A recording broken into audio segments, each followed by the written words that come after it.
خسرو در قسمت شمالی ولایت ختلان جایگیر بوده 29 فوریه سال 1996 در زمینه قسمی از جماعت دهات ناحیه شهر توس تأسیس یافت. حدود ناحیه ناصر خسرو قریب که 42 کوادرات کیلومتر می باشد.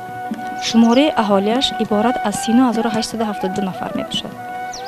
در ناحیه 3 جماعت موجود بوده: جماعت دهات فیروزه، جماعت دهات استقلال و جماعت دهات نوروز می باشد.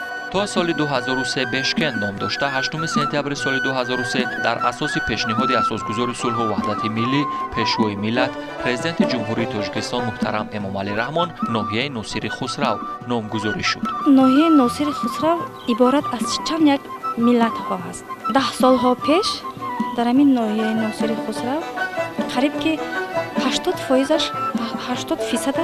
ازبک زبان ها بودند و شما می‌بینید که پیشروی ها در ناحیه بیشتر دیده میشد. مساحت عمومی زمین های آبی ناحیه 11202 گکتار را تشکیل می‌دهد. ناحیه ناصر خسرو در شرق با ناحیه دوستی، در غرب با ناحیه شهر توز از ناحیه های ولایت ختلان و در جنوب با ناحیه قلعه زال از ناحیه ولایت قندوز افغانستان و در قسمت غرب با جمهوری ازبکستان هم مرز است. در این گوشه دیار هم ایام نوروز خجسته پیرو در حالت تجلیل کردن هستند.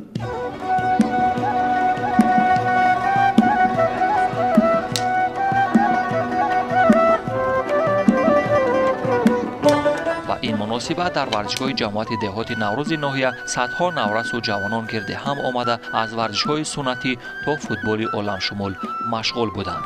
در ناحیه ما نیز مکتب ورزشی که به واسطه برای سلامتی مردم لازم است کار و فعالیت میکند. در این مکتب ورزشی 8 مربی درس داده از 22 گروه عبارت است و همین گروه ها عبارت از 351 خواننده یعنی ورزشکار تمرین میگیرد.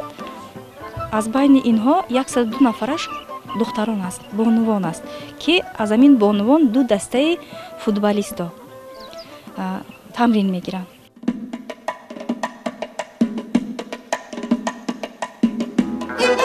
در کنار ورزشگاه گوشه افتخارات ورزشکاران را به ترتیب آراسته بودند و در این میان اکثرا دستاوردهای جوانان ناحیه در بخش فوتبال به چشم می رسید. از این برمیآید که جوانان و نورسان ناحیه هم در بخش دختران و هم در بخش پسران مشغولیت دوست داشتهشان فوتبال می باشد.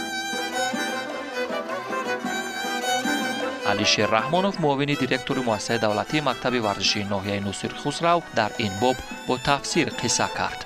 گوشه افتخارات است از دستاوردهای ورزشکاران ناحیه. میگفتید چی داستان دارن اینا، چی تاریخ دارن برای تاریخ دارن که در سال 2018 دسته منتخب ناحیه ناصر خسرو 13 ساله ها در مسابقه ولایتی جمهوری اشتراک نموده در جمهوری چمپیون جمهوری تاجیکستان شده. چمپیونات تاجیکستان اومد با فوتبال برای 13 ساله. میانی نورسان سینه‌شون تو 13 ساله ها؟ این سال 2018 بود. بسیار خوب. و میگفتید که همون زمان یعنی چی تاکتیکا چی تکنیکای جالب داشتن نورسو در فوتبال شما که فرض کردیم در جمهوری جای اول رو گرفتن، چی ویژگی مهارت داشتن؟ برای جای یکم گرفتن یکمش که تمرین رو ما زیاد کردیم در بین همین بچه‌ها.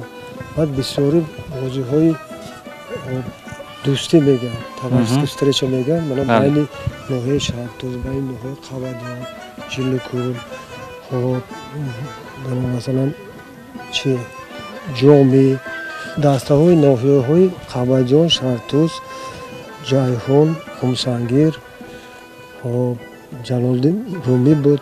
باختر خودش در بین دست‌ها بازی‌های هم دوستی ترس که استرچ میکردیم. هر ما در 2-3 ناحیه که یک جای اشتراک میکردیم. انا همین تمرین ها با ما یادم دادن که در جمهوری جای اولش اشغال کنیم و چمپیون جمهوری تاجیکستان شدیم. بله. و میگفتید که در اون ایام یعنی کیها در ترکیبی دسته شما گلچین شده بودند و فعلا چیکار میکنند؟ این بازیگرای همون سالی که 13 ساله بچه‌ها سال 18 چمپیون جمهوری شدن.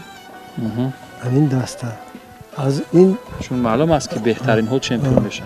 از این دسته ها دو یعنی سرداربek شد و با یک دیوربek بله. جا کرد از دسته چی تمرین گذروندن لیکن افکارم اشتراک کردن یک چی مرحله چی دارن که میارها رو سپاریدن. بله بله میارها طلبات دارن طلبات و فعلا در فرم ورزشی همین نورسانی که فرض کردیم علاقه 15 شدند ها 15 شدند در کدام سطح قرار دارند. اکنون سال گذشته این بچه‌ها باز در مسابقه‌های ولایتی مرحله یکم دوم اشتراک کردند در ولایت جای گرفتن لیکن در جمهوری جای گرفتن نتونستن. شما گفتید دسته منتخب مختار کوهستان چون بچه از لحاظ فیزیکی خوبتر آموده. اکنون این دسته همش 15 ساله نیست. در درون اینها 14 ساله هم دارن. بله. 13 ساله هم دارن. برای همون حرکت کردن دارن. یعنی سال گذشته با همین بچه‌ها در ولایت با چمپیون ولایت شدن. بله. با آنها باز افتخارنامه و جام هم دارن. منم 13 سالم با ولایت غالب چمپیونات ولایت ختلان شدن. این یو 13 در همین ترکیب و بچه‌ها هم بودن. با همون سال خودش یو 15 ما هم چمپیون غالب یعنی چمپیونات ولایت ختلان شدن. با این دسته های فوتبالی 15 سال 15 سال 14 سال 17 سال ما جای سوم گرفتن. یعنی 17 سال ما سال گذشته جای سوم گرفتن. یعنی 14 سال سال گذشته یکم سوم جای گرفتن. بله. فکر میکنید چی باعث شده است که این بچه‌های شما اینقدر نیرومند شدن و رو به فوتبال بیشتر آوردند و چی انگیزه داده است آنها را؟ در این چیده دهده با فوتبال همه اهالی بسیار چی دارن؟ میل رغبت دارن.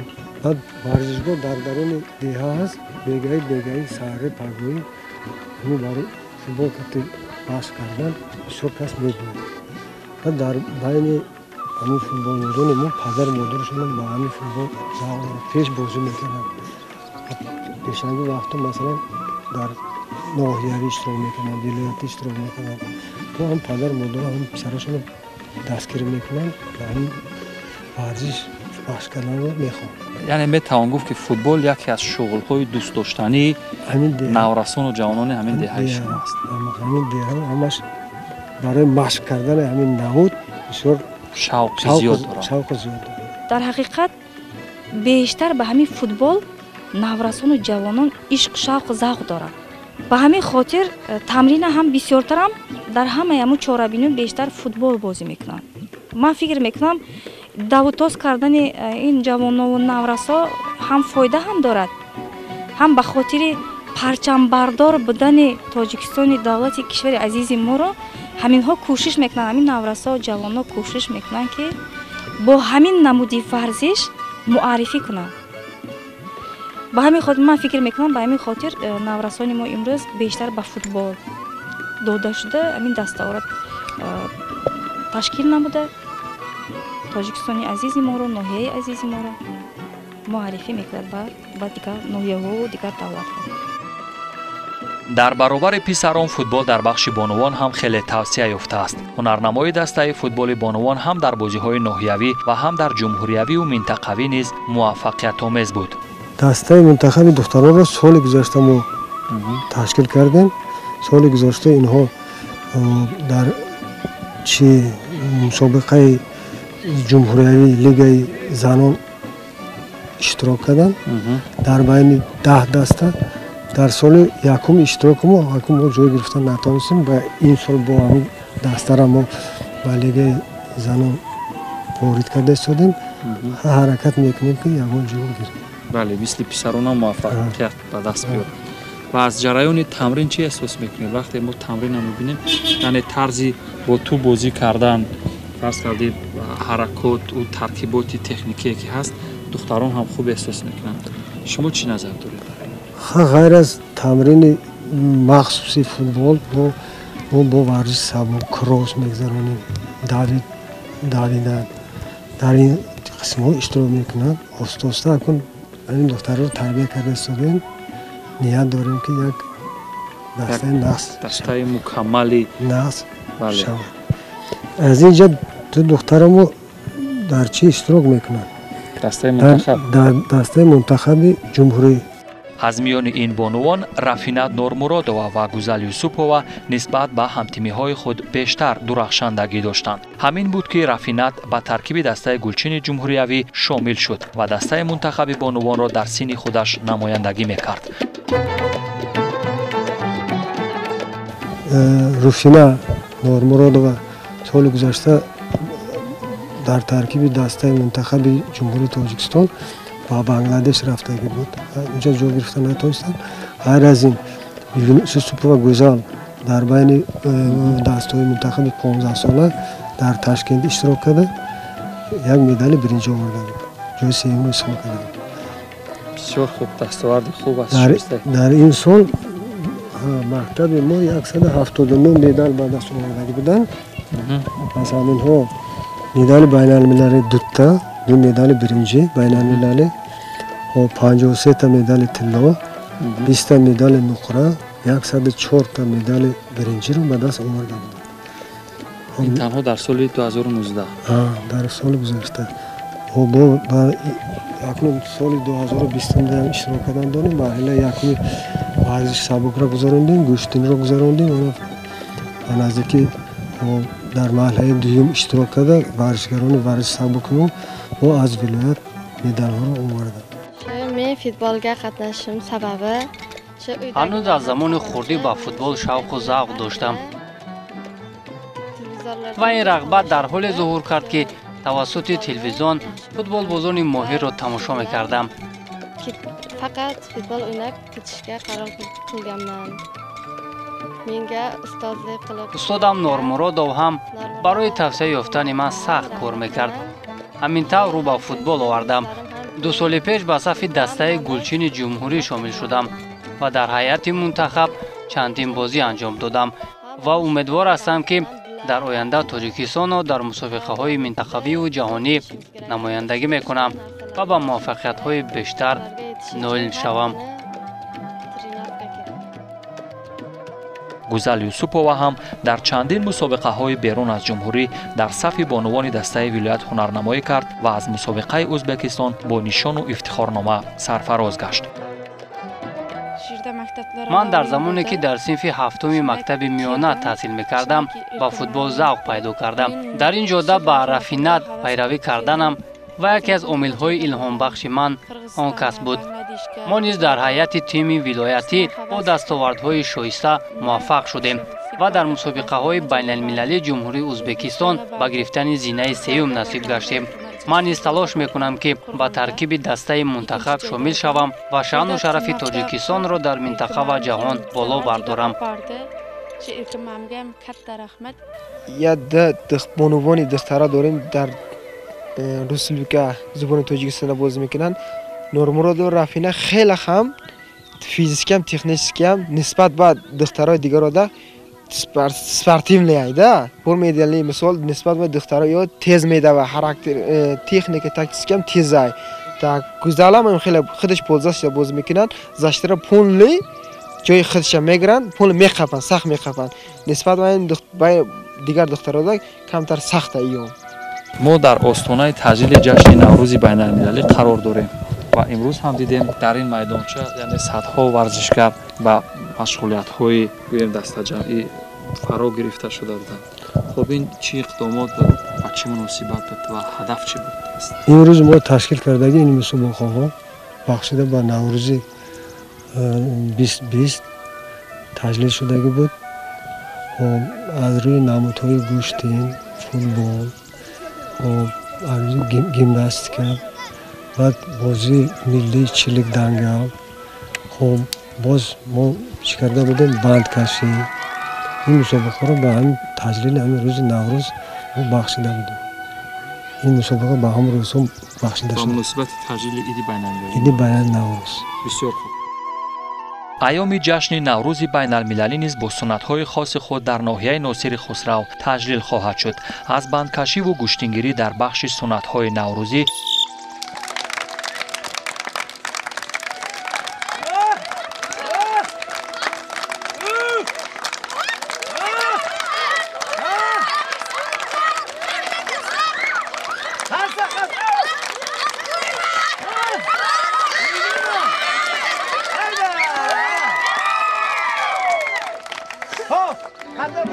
تا سرودخوانی و ترنم نوروز و بهار و وصف دیار تاجیکستان صاحب استقلال. تاجیکستان مادری من، تاج طلایی سری من، حسن تو شوق بهارم، مهر تو بالو پری من. تاجیکستان زنده باشی، عاجز و سرهم نباشی، همچو خورشید و جهانگیر نور پاشی، نور پاشی.